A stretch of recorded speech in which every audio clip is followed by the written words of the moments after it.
welcome to a special episode of IPO KYC. Today we're in conversation with the management of Vishal Mega Mart. Well, this is a mega IPO. 8,000 crore of the IPO size. This is a pure offer for sale. The company is 100% PE backed. Kedara Capital, company called Samayat Services will be paring down their stake. Why this offer for sale? And with this stake comes down from near 99 to 76%. In conversation right now with Gunender Kapur, the CEO of the company.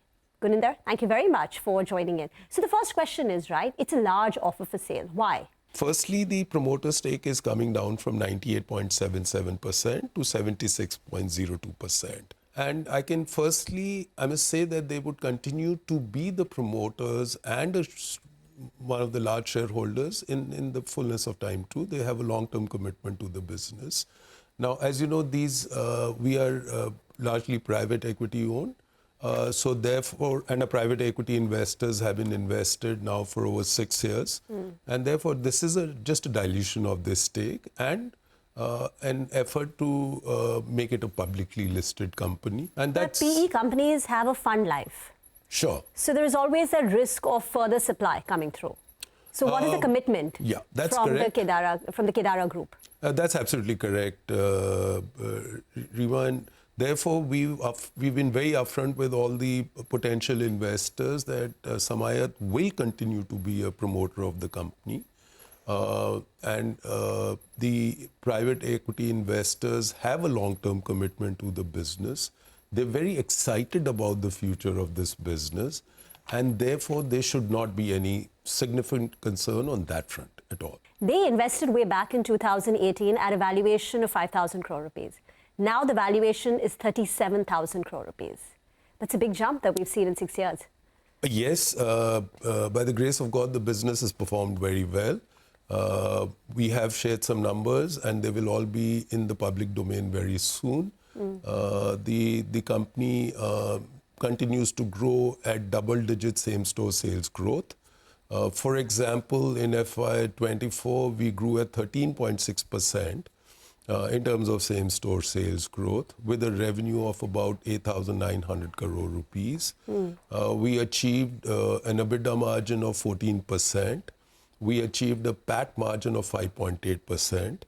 Our return on capital employed was 71%. And if I may just take a slightly longer period from FY22 to Q1 25, the company has generated free cash of close to 29 billion rupees, which is almost like 3,000 crores. We are totally debt-free. We have cash on a balance sheet to the extent of 700 crores. So, yeah, I would say God has been kind and the company has performed well. And we have a very long white space and roadmap to growth. We see an exciting future for the company. So let's just talk about the near term, because of late we've seen some sort of consumption fatigue coming through, slowdown. So are you confident, at least in the near term, the next 12 months, that the numbers that we've seen so far, a 19% revenue growth in H1 or a 13-14% kind of same-store sales growth will continue, say for the near term? Reema, all I can say is that in the first half of the current financial year, as you mentioned, we have achieved a same-store sales growth of 12.6% and a PAT growth of 30-odd%. So we continue to perform well. We don't give forward-looking guidance. But are you seeing a consumption fatigue? I'm seeing some pressure on consumption. We've seen that in the first half. And I would say that we've had to do more to get double-digit same-store sales growth. But we are confident about the future. So when you say you had to do more, was it more discounting? Was it more spending on marketing? And I mean, what did you do to ensure a double-digit same-store sales? I think the most important thing that we do is to ensure that we make people's aspirations affordable. So depending on what the inflation is and how the economic scenario is panning out, we ensure that we fine-tune our offering to the customers to make sure that it stays affordable. Okay, so when you is fine-tuning, offerings a very nice management jargon for discounting, increased discounting? Well, I wouldn't quite say that. It's specifically to say that if there is inflation, as I mentioned, and there could be price growth in the market, we are very sensitive at that moment because we research it with our consumers, be absolutely certain that they are feeling good about their future at that point in time. And if they are feeling a massive impact of inflation, that quite specifically we would defer our price growth. You would defer price growth. Like we've done in the first half. Okay. Yeah. But there will be a margin impact when you do that. When you absorb the inflation.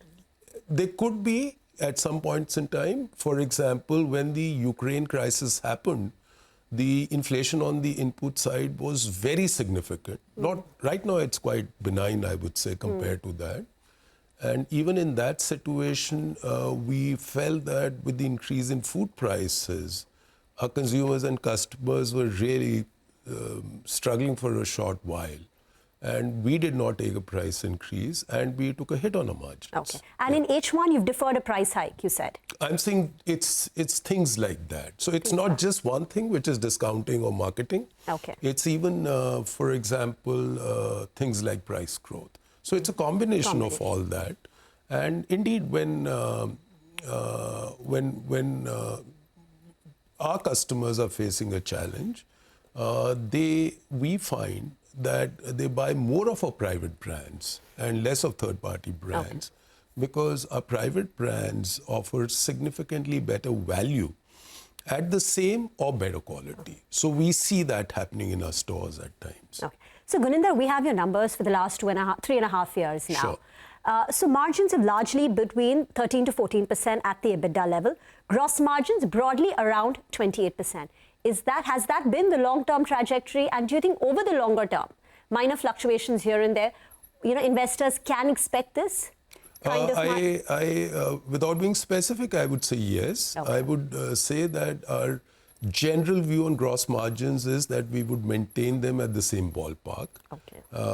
And we may get growth on our EBITDA and PAT because of the operating leverage that we will enjoy. As you've seen historically, we grow at double-digit same-store sales growth.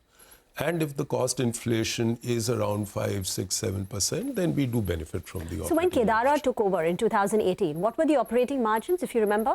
I mean, how have you scaled it up over a longer term? I wouldn't quite remember the numbers, but we've been growing our operating You've been growing the margins? Yes, please. Okay, with leverage coming through. Yeah. What about the contribution of your own brands? That has gone up. In FY22, the number was 70.2%.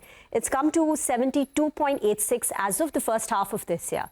So despite this number going up, your gross margins or your EBITDA margins have remained the same. Why is that? Shouldn't you be getting higher margins on your own brands? So you're absolutely right. Our private brand contribution is amongst the highest in retail in India and in some cases all over the world as well. For example, 100% of our clothing is private brands, 70% of our general merchandise is private brands, and 33% of FMCG by value is our private brands. And as I've mentioned, they play a very important role of ensuring that we make aspirations affordable. So that's the key goal there. And in many cases, the gross margin in terms of rupee per unit could be the same or slightly better than the third-party brands. So that's generally the approach. But then what we also do is that we invest at times in pricing, as I mentioned, by not passing on the inflation. So the general plan is to maintain the gross margins in that ballpark. And there would obviously be better efficiencies in sourcing as we sell more and more. And we would ensure that we use that to cushion our customers for any significant inflation. So Gunender, I know pricing is not a science, it's an art. But would you broadly say that the focus of the company is more on ensuring that double-digit growth continues because value to the customer appears to be the core goal of the company? So in that attempt, you're willing to take a hit on margins, but do you want to make sure that the customer has value and you will get a double-digit kind of a growth at the top line? Is that a fair way to assess the company's plan? I would say that that would be part 2 of the plan. Part 1 is clearly the mission of this company, which is to make people's aspirations affordable. Now, as you know, the internet penetration in India is now close to 1 billion people. And therefore, one immediate consequence of this is in the fact that the aspirations of less affluent and the more affluent are somewhat converging because they have access to the same content. They are exposed to the same things.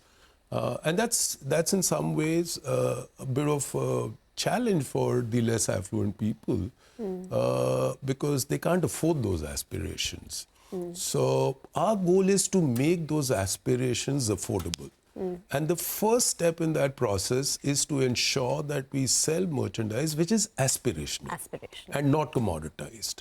So the reason we have 72 to 74% share of private brands is because we develop things for our customers to meet with their aspirations in a very dynamic fashion. And these are constantly changing. So I would say the goal number 1 is to make their aspirations available. And goal number 2 is affordable, which you pointed out.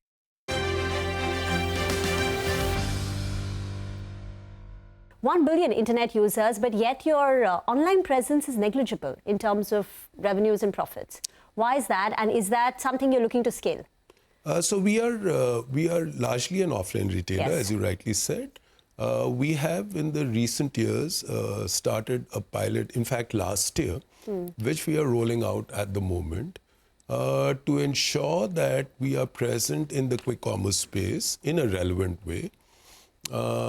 And this quick commerce platform is such that it operates within, let's say, 7 to 10 kilometers radius of each of our stores. And when you log into our app, you can you get automatically tagged to the closest Vishal store, and you can see the merchandise available in that store. And if you were to place an order, and if you would choose to, we could deliver to you within 2 hours. And if you were to buy more than 299 rupees, the delivery would be free. Okay. So we are quite encouraged by the early response. And we are now rolling out this quick commerce platform to other stores beyond the pilot. And as we speak, we are present now with our quick commerce platform in 375 odd cities in India. So yes, in a very relevant, capital efficient way, we will ensure that we bring to our customers the benefits of digital commerce. And we think it's very relevant for our customers because, as you know, the monthly shopping basket, carrying it home is a big challenge for our So what are the revenues and profit numbers of your overall online presence and of quick commerce today? It's still in a pilot stage, so I wouldn't quite go to the numbers. I would only say that it's shown. But you're in 375 cities offering quick commerce. It's just happening as we speak. As we have. Yeah. Okay. So it's. And what's the investment you've put in? It's not significant because you would realize that there's no dark store there. It's only from our retail stores.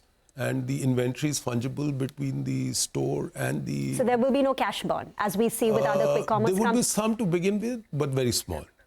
Very small. Yeah. Okay. Enough to dent your margins as it scales up? No. You will make sure? Yeah, at this moment, as you can see, it's not dented our margins. How quickly will you scale up quick commerce from the current 375 stores? So we keep watching. We are watching the results all the time, and there is the time that we take to roll out will depend on 2 things. Firstly, what is the sort of response that we are getting? So tell us the response, right, of your pilot. Some of our early stores are showing very good promise. Like? They are getting incremental customers to Vishal. You would obviously expect the current Vishal customers to avail of this facility because, as I mentioned, the task of carrying monthly shopping home, if you do not have a 4-wheeler, is quite daunting. So that is a bit obvious. But we are very encouraged to see that a very significant number of new customers have come into Vishal because of the quick commerce platform. Okay. Got it. So now let's talk about your store count addition. On an average, you've been increasing your store count by 10%, at least based on the data that we have. Today, you're present in 645 stores. What's the expansion plan? So you're absolutely right. That's the pace at which we've expanded. Our experience with new store rollout has been very good. For example, I'll share just one data point with you. Our payback on capex, store capex, is 19 months, which to the best of my knowledge is the shortest in Indian retail. So that is very encouraging. And we are hoping to scale up a new store rollout to something like 80 to 100 stores per year now. But I must underline the fact that the goal is not only to open new stores, but it's to open new successful stores. And therefore, the availability of the right properties, etc., would continue to determine that number, actually. So you're largely present in North.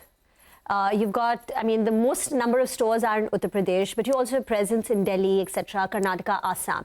But predominantly in West, your store, the percentage of your stores is 8-9% of the overall. So now when you look to expand, what's the geographical concentration going to look like? Reema, at the moment, we are present in 30 states and union territories in India. We are present in 403 cities. When the erstwhile Vishal Retail was first acquired in March 2011 through the bank-run CDR process, it was indeed largely a North and East company. And in the earlier years, of course, the objective was to expand into North and East because our coverage was somewhat patchy at that point in time. And then we have ranked all the states in India based on the cost structure. And obviously, we are going from low cost to high cost. And as we speak right now, we are opening stores in Kerala. And after that, there would be essentially 3 states in India that we would be looking at for expansion, which are Tamil Nadu, Maharashtra, and Gujarat. So you're right in saying that our presence in West is somewhat lower than the other. But you're addressing it now. Yes. And you're moving from low cost to high cost. That means? In terms of cost structure of that state in a commoditized sense, not specifically for us. So things like electricity cost and so on. Okay. And this cash on the books of 700 crore rupees, how do you typically utilize it? How much goes in adding, say, 80 to 100 stores every year? So a significant part of our cash will go into growth. And there would still be some surplus, you're right. And that's a call which the board will have to take at some stage. Have you all been paying dividend? No, not so far. But as you know, the nature of ownership was largely private equity funded. And I'm not at liberty to comment on what decisions the board may take in the future. But suffice to say that we have cash, and our first priority is to grow as much as we can in the coming years. So how much of this cash will be utilized for store addition? So as I mentioned, it will be at least 30-40% of our cash will go into that. Then we, as I mentioned, the e-commerce pilot and so on, we are looking at several new initiatives. And yeah, the important thing is that we are fully financed to pursue our dreams of growth in every single of these cases. And yeah, but we have to be guided by what our board decides. Okay. Have you made acquisitions in the past? No. No. And is that something which makes sense for a company like you, or it's off the table? No opinion on that. No it opinion. depends on whether it makes sense for Vishal or not. No. What would be the average price of your apparel? We've used the word value, affordable so many times, so out of curiosity. So it's about 200 rupees 200 rupees. per garment. And it's slightly lower in spring, summer, and slightly higher in autumn, winter. And when you expand to, say, a Maharashtra, Tamil Nadu, so-called higher cost, will this number go up? The average selling price, I'm not certain about that. Because typically the states which are high in rental, for example, also give a higher revenue per square foot. Okay. So the rental has to be seen as a percentage of revenue. And if you look at it in an absolute sense, it could be misleading. Misleading. Okay. Yeah. Will there be any change in your category mix? So as of now, 44% is apparel, FMCG is 27%, general merchandise is 29%. Now, FMCG's moved up marginally from 25 to 27%. Apparel has remained the same. Going ahead, is there a need to change this mix based on what you're seeing? Not really. So this mix has been at this level from a very early days, and we will maintain it. Of course, in the it goes up and down a little bit as it would. So yeah, that's been happening, but basically it's been at this level only. So this is, Gunender, 3.0, right, for Vishal Mega Mart. First, when the promoter started it. Second was when Kedara took over 6 years. TPG. TPG, then Kedara. So two private equity, shareholders or promoters, and now as a listed entity. We've seen phenomenal growth in the last 6 years. Tell us about from here on. So we are very optimistic about our future. We are excited about the idea of serving the middle and lower middle income group India. It will be our endeavor every day of the year to serve them in the best possible fashion. And I've illustrated that through some of the examples which I spoke about. That will be our prime focus. And through that, I hope we can make a small difference out there. If we were to do that, it would be very satisfying. Pleasure speaking with you and wish you all the very best. Likewise. Thank you very much.